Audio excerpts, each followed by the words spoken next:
Well, we're going to begin here with an overview of the two instruments or tests that you have done as part of your Master's Institute, either application or introduction. And today we're going to do that so that we can save some time when I meet with you individually. Normally I like to go over this stuff just because people are interested in the background of the inventories that they take and what the theory is behind them. So we'll do that.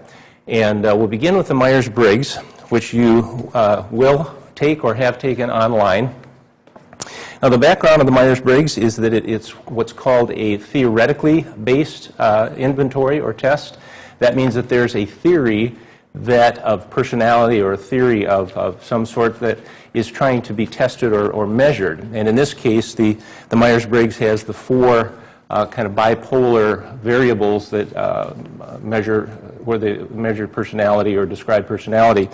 And so we'll give you a little bit of background on the Myers-Briggs, and then I'll walk you through a printout that you will receive through your email. This happens to be mine, so we're not violating any confidentiality. And it will be through the email. You can print it out yourself, and then I'll have a copy, and Master's Institute will also have a copy for records and guiding. So let's talk about the printout, and then we'll talk a little bit more about how it gets used.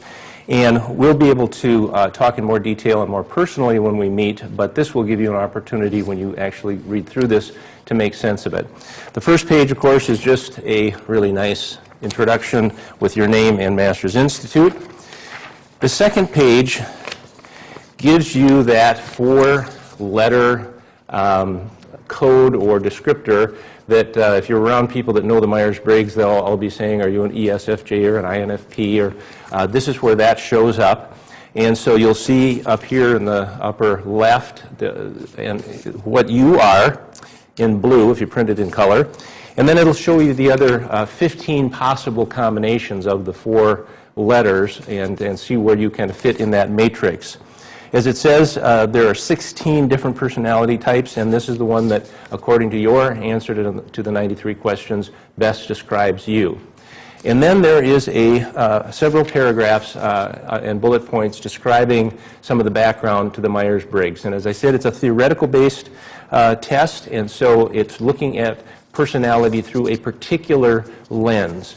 Other inventories have a similar structure. Strength finders, for example, would be another example, or some people have talked about the DISC inventory. All of these have a particular view of personality or measure different variables and try to describe how we might function individually and in groups. And that's a little background then on page 2 for the Myers-Briggs. I'll just let you read that rather than me reading it. Now, the next page talks about a little bit more detail about your personality type. Typically, when I do a feedback interview with the Myers-Briggs, I actually like to jump all the way to page 6. The reason I like to do that is in the context of you reading the rest of this material, I think it's helpful to see just how strong of a preference towards one or the other that you might have. What you'll notice on page 6 is it's called the clarity of your preferences. And this takes the two ends of the spectrum, extroversion, introversion, sensing, intuition, thinking, feeling, and judging and perceiving, and gives you a relative measure on how strong that preference is for you. And so, for example, in mine, you probably can't see this, but I'm an I as measured by this, but only slightly towards the I. On the other hand, I'm also an N, and that's a very clear descriptor for me. So as we go through the rest of or as you read through your profile, just keep in mind that it might be a real strong preference, or it might be minimal. Some people score all the way to one side or the other.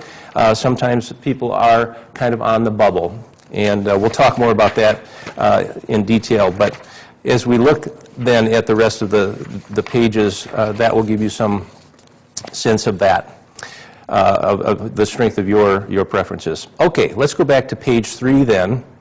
You'll notice that at the top of page 3, your Myers-Briggs personality type will be listed. And it's important to remember that the Myers-Briggs uses language somewhat unique to itself. These are familiar words, but the Myers-Briggs, we want to be clear, uses them in specific ways. So as we look at the differences between extroversion, introversion, and so on, we have the actual Myers-Briggs definitions on the right-hand side of that page. So for example, extroversion, introversion, no matter what you might think of that, is really, from their perspective or from the inventory perspective, opposite ways to direct and receive energy. Sensing versus intuition are opposite ways to take in information. Thinking and feeling are opposite ways to decide and come to conclusions. And the judging versus perceiving are opposite ways to approach the outside world. And then there's a good paragraph here. Although each of us can and does use all of the preferences at least some of the time, people typically find one in each pair more comfortable and natural than its opposite. Think of your choices as something like being right or left-handed. Both hands are valuable and useful, but most people use the hand they favor naturally more often and become more adept with it. In the same way, your type preference are choices between equally valuable and useful qualities. Your INFP results then are below. So it's real important to remember that the Myers-Briggs makes no value judgments on any of this. It's strictly descriptive. Just like we could say you had brown eyes, blue eyes, tall, short, athletic, intellectual, not that those are mutually exclusive, of course, but these are meant to be descriptive and not in any way diagnostic. The way that you direct and receive energy, again, extroversion, introversion, I'm just going to read those over so you can follow along as I take a look at that. The introversion side, people who prefer introversion tend to direct their energy toward their inner world and get energized by reflecting on ideas and experiences, whereas the extroverts, as measured by Myers-Briggs, are people who prefer they tend to direct their energy toward the outside world, get energized by interacting with people and taking action. So you can sort of see that introversion, extrovert in a bit more traditional way there. The next one is the way we take in information. The N side of things, or the intuition side, is these people tend to take in information by seeing the big picture. They focus mainly on the patterns and interrelationships they perceive. The sensing side, or the S, are people who tend to take in information that is real and tangible. They focus mainly on what they perceive using the 5 senses. The way you decide and come to conclusions is the third one. On the F side, or the feeling side, people who prefer feeling typically base their decisions and conclusions on personal and social values, with understanding and harmony the primary goals. And then the T side, or the thinking side, these are folks that typically base their decisions and conclusions on logic, and with accuracy and objective truth being the primary goals. Finally, the way you approach the outside world is the J versus P. Perceiving, people who prefer perceiving typically look for more information before coming to conclusions and take a spontaneous and flexible approach to the world. Judging, these are people who tend to come to conclusions quickly and they want to move on, take an organized, planned approach to the world. So as you look at that, those are descriptions of the specifics of the I, the E, the S, the N, the T, the F, the J, the P. And so you can just reflect on that, see how that sets with you, see if that seems like it's an accurate description. And as you do that, keep in mind what I said about the final page and your preferences. So as you look at that, you might be very strongly to the I or very strongly to the E. And then it's probably going to be more accurate. If you're a little bit on the bubble, as I said, my introversion was just in the slight range, for example. So I could probably see myself at times being more of that E style, but I prefer the I style. So that's page 3. Then we move to page 4. Now, I'm not going to spend a lot of time on this because it's really the nuts and bolts of the personal aspect of the description for you and your type. And you'll notice that on the left-hand side we have some bullet points describing. So my INFP is there, and it has the bullet points, and they usually have a sort of a title. So the INFP is referred to as the thoughtful idealist, for example. You'll see in the blue diamond there a descriptor for your type. So you can read through those. And then this page, page 4, this long series of paragraphs, I think that's probably the part that you will find most interesting because it begins to describe in more detail what the combination of the INFP in my case, or the 4 letters that describe you, what are the characteristics of these folks typically? How do they make decisions? What do they enjoy? What intrigues them? And so on. And the final paragraph I want you to pay close attention to as well.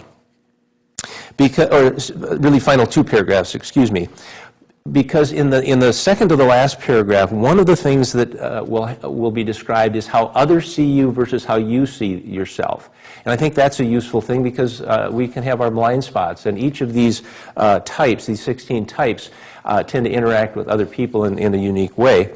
And then finally, the last paragraph is helpful in that if it describes what happens when your dominant or your preferred way of doing things, like the INFP, for example. I'll just read the paragraph that's described there as an example, because it gets at whether you were supported in this preference when you were growing up or not, and what the implications might be. So just as an example here, the INFP is described this way. Sometimes life circumstances have not supported INFPs in the development of expression of their feeling and intuition preferences. If they have not developed their feeling, INFPs may not take the time for the inner valuing process by which they make their best decisions, instead going from one exciting possibility to another and achieving little. If they have not developed their intuition, they may not have reliable ways to take in information and may fail to notice the realities of situations. Then they may make decisions based solely on personal values and find it difficult to translate their values into action. So this is the closest thing you'll see in this particular style of Myers-Briggs feedback form to sort of saying, yeah, with this style can come some, if you will, weaknesses, or if the development is not supported, we might run into some challenges. So what I recommend for folks as they look at this, and as we talk in person later, take a look at that and just see if that, number one, is that accurate for your own background. You know, what was your family of origin like? What were your growing up years like, school, and that sort of thing?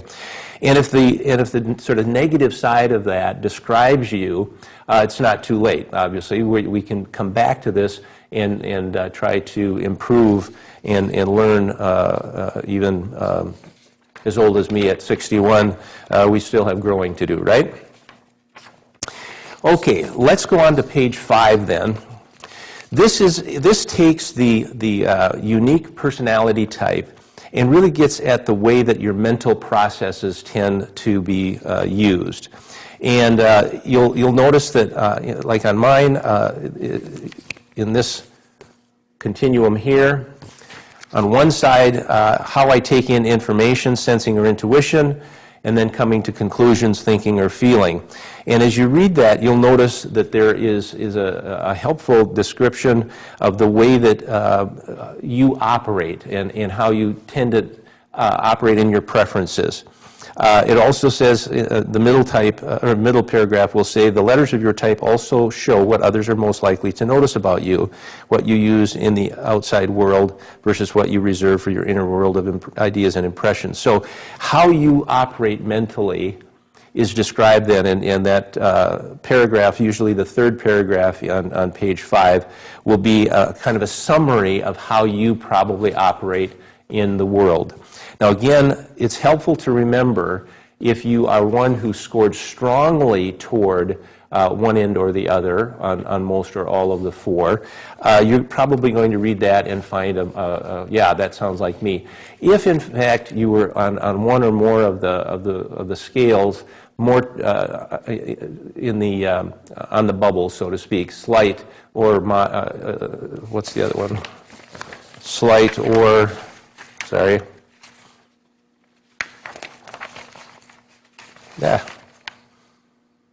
Yeah, slight to moderate.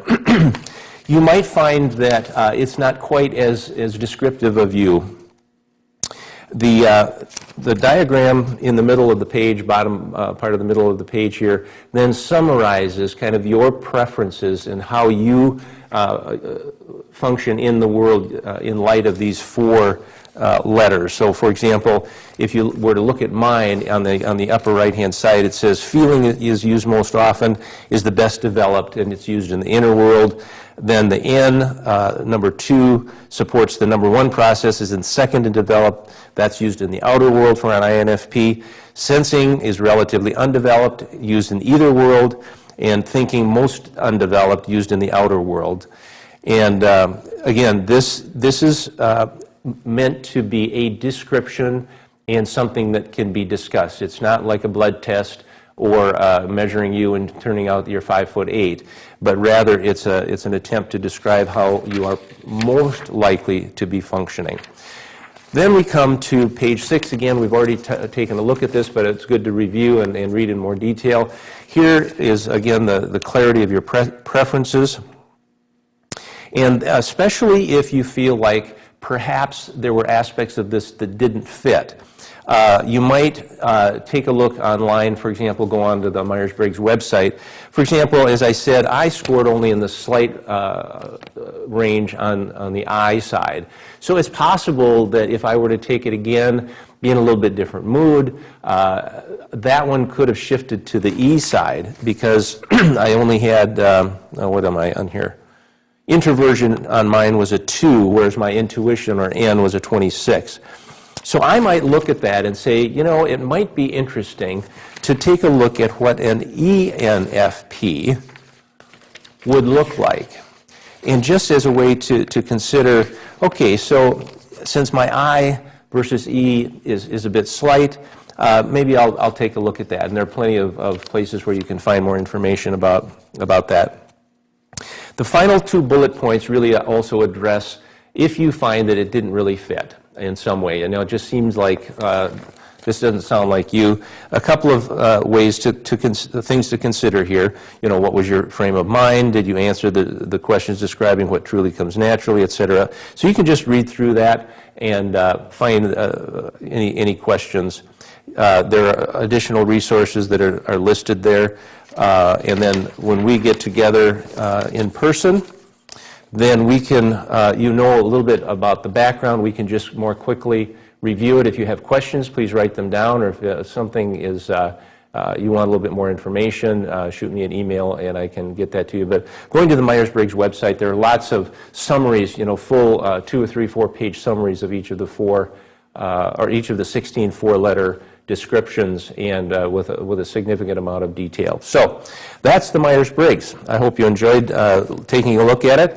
And why do we use this? Well, as we went forward with Masters Institute some years ago, one of the goals, of course, is discipleship and personal growth. And one of the goals then in using the Myers-Briggs is you have it in your hand, and the instructors and the folks that run Masters Institute have it as well.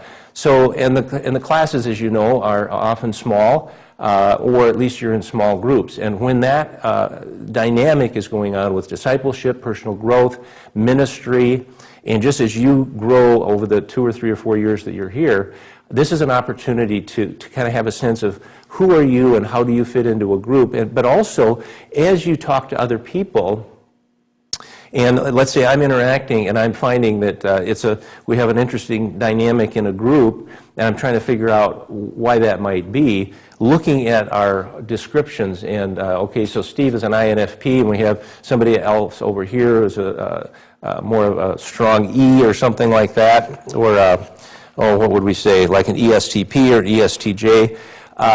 Maybe there are ways that we interact that are a little confusing, and knowing a bit more about your personality and actually sharing with each other your types can be an interesting tool as well. And so that's how we came to use the Myers-Briggs. It's a fairly common thing. A lot of people, if you bring it up, or go on Facebook and you can find lots of discussions around the 4 types.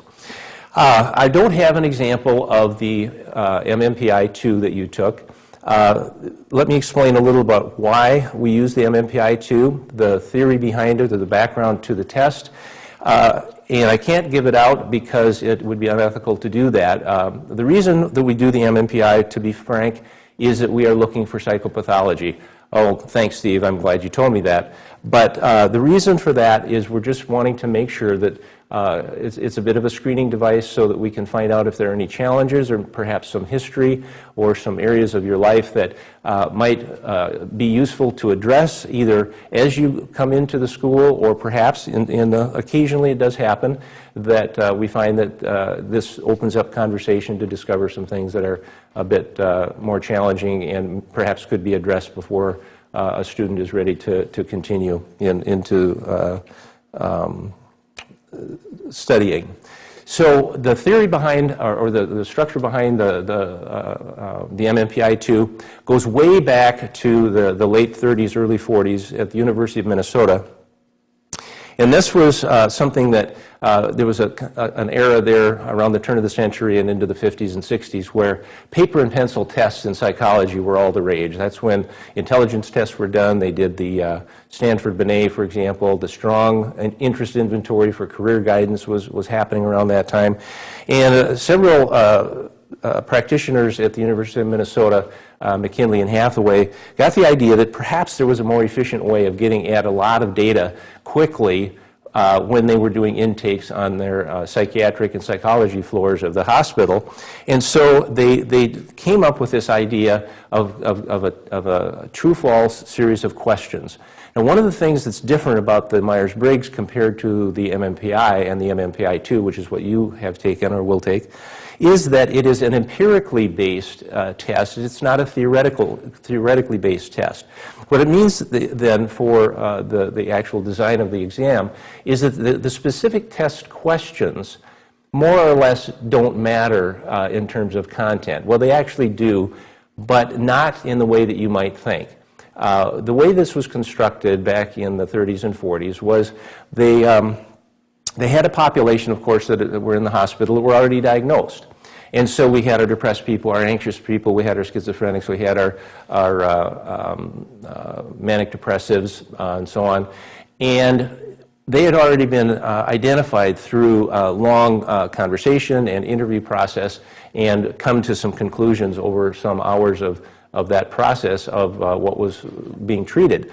And the idea here for Hathaway and McKinley was that perhaps if we gave them a paper and pencil test at the front end, we might get more of that data more quickly and be able to fine-tune our discussions and our diagnosis.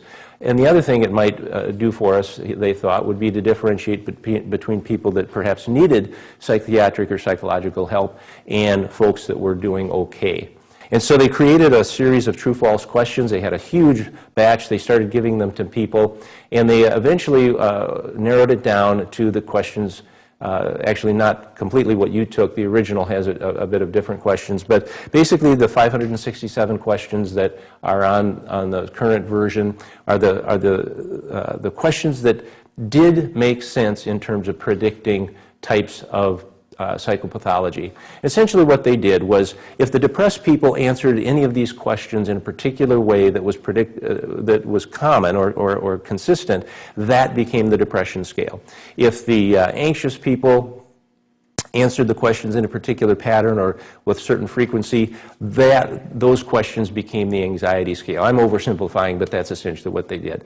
And the same with the other 10 clinical scales. And they created 10 clinical scales then that for the practitioner, the person reviewing the inventory, is able to look at then and come to some conclusions or make some predictions. And so Hathaway and McKinley went forward with that. They were able to tease out a series of these clinical scales, and of course they also had to figure out, well, what does the population look like when we give them these 567 questions when they don't have any psychopathology? In other words, what do normal people do when they take this test? And so they used the group called the Minnesota Normals. Now, those of you who are not from Minnesota will find that humorous. We just think it's normal. But the Minnesota Normals were a group that were not diagnosable, but were perhaps waiting for surgical procedures or that sort of thing for family members and had a lot of time to kill. Remember, this is the 30s and 40s originally, so sitting in the waiting room, it was magazines and probably not even TV. So why not do a bunch of true-false questions, right? So they created norms for people that don't exhibit psychopathology from these Minnesota Normals. So essentially what happened then was they created a bunch of questions such that now they could give to a mystery person, perhaps an intake or just for other reasons like we're doing now. And in completing these true-false questions, what the pattern is and what kinds of things are on which scales, allow the practitioner, the therapist, the psychologist to take a look at the profile then that we end up with and make some predictions about what might be going on in this person's life in terms of anxiety, depression, personality disorders, and that sort of thing, and differentiate between people that probably have a diagnosable condition and those who don't. And that's really how it has developed over these years. Now, since then, it's been fine-tuned. It's been extensively researched. It was redone in the 80s with new questions and new norms, with a broader and more diverse set of norm group. And so the current version is really a quite valuable tool. We have to remember, however, that this is a prediction. It's a set of questions, and when you answer in a particular way, the initial point that we would make is you have answered the questions in a way that looks very similar to this group over here. Maybe a depressed group, maybe an anxious group, maybe some having some OCD tendencies, that sort of thing. It isn't a diagnosis. Again, it's not a pregnancy test. It's not a blood test for O-negative blood. This is a prediction about what we might see. That's why, number one, we don't return it to you like we do the Myers-Briggs, because it's a hypothesis, and frankly, the language in it is meant to be read by professionals, and it's not, how shall I say it, it's not sugar-coated, let's just say. So if, in fact, people have some psychopathology, the narrative report that the scoring system gives us is pretty blunt. And so we want to have the feedback of the actual content for your results in the context of an interview and a conversation with me, so that we can take a look at it. We can say, you know, does this reflect history? Is this a current situation? Or if it's in the normal range, is that accurate as well? Because you can have a kind of a false normal. It doesn't pick up every single thing. One other thing that is kind of interesting is that as the creators of the inventory first began to use it more and more, they realized that not everybody wants to take an inventory like this in an honest way. Shocker, I know, for those of us who see sinful nature in ourselves and our fellow human beings. But this created a problem for them, because in order to rely on the results, obviously you need to know kind of what the test-taking stance or the approach that the individual took to this test. So, for example, if you are in a Master's Institute application process and you would really, really like to get into Master's Institute, clearly it's really possible that you're going to approach the MMPI putting your best foot forward, you might say. And so there's a scale that kind of measures what's called a subtle defensiveness. And therefore, we can take a look at that and say, well, not at all uncommon for test takers that are trying to get a job or get into police work, perhaps get into a school of some sort, in our case, a seminary. But it is not uncommon for people in your position to answer or to have a validity scale that's a little bit elevated on what we call subtle defensiveness. I'll explain that in more detail if you're interested. It is possible that if that goes too far, that the test is considered invalid. We hope that we won't have to face that, because it means that the rest of the test is not something we can make any conclusions about. But it isn't uncommon in our population here to have a little of that. On the other hand, there's another tendency, and if you just think about the opposite end of the spectrum, if you're a person that was hoping to get Social Security disability for your mental health issues, and you take an MMPI, it's entirely possible that you begin endorsing things that are on the more severe end of the spectrum, just to make sure that you're paid attention to. Or you might be so desperate in terms of your own emotional pain that you're wanting help in a desperate way, and there's another validity scale that tends to look for somebody claiming more pathology, if you will, than is probably present. And there again, in the population, the clinical population, unlike your population, we see that more often there because people cry for help. They want to be taken seriously. They don't want to be ignored. And so there's also some possibility that you have a completely uncooperative test taker. I'm hoping that that won't be our population here. But the person that just sits down and starts to fill in the bubbles in kind of an interesting, random way, random scoring also shows up and will invalidate it as well. So, and then what we'll do is we'll look at the profile. We'll talk about whether it is in the elevated range or in the normal range. We'll have a chance to compare your profile with job applicants of your same gender. And one of the reasons I like the MMPI too, as it's been developed now, is we actually have a norm group of seminary applicants and seminary students that we can take a look at and kind of compare how your profile looks compared to kind of the norm of the average seminary student as measured by the MMPI too. So, and then if there are concerns that are raised by it, we can have a conversation about that. If there's enough of a concern, I'll make some recommendations as to perhaps some help you might get, things you might want to read. And if there's enough of a concern, we'll have a conversation with you and then with the Masters Institute people about how best to proceed. I don't give them the printout either, because none of the Masters Institute leadership folks are trained in this kind of testing, but I do summarize it for them as extensively as we need to, and then give them that summary, and that will help guide them in their decision-making process. So, thank you for participating. I know that it's a tedious time. Probably most of you took about a half an hour on the Myers-Briggs.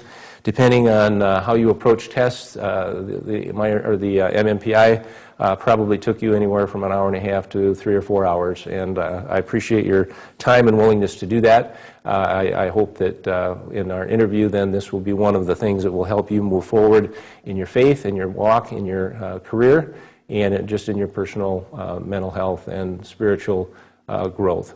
So again, thank you so much, and we'll end the tape here, and we'll look forward to meeting with you individually.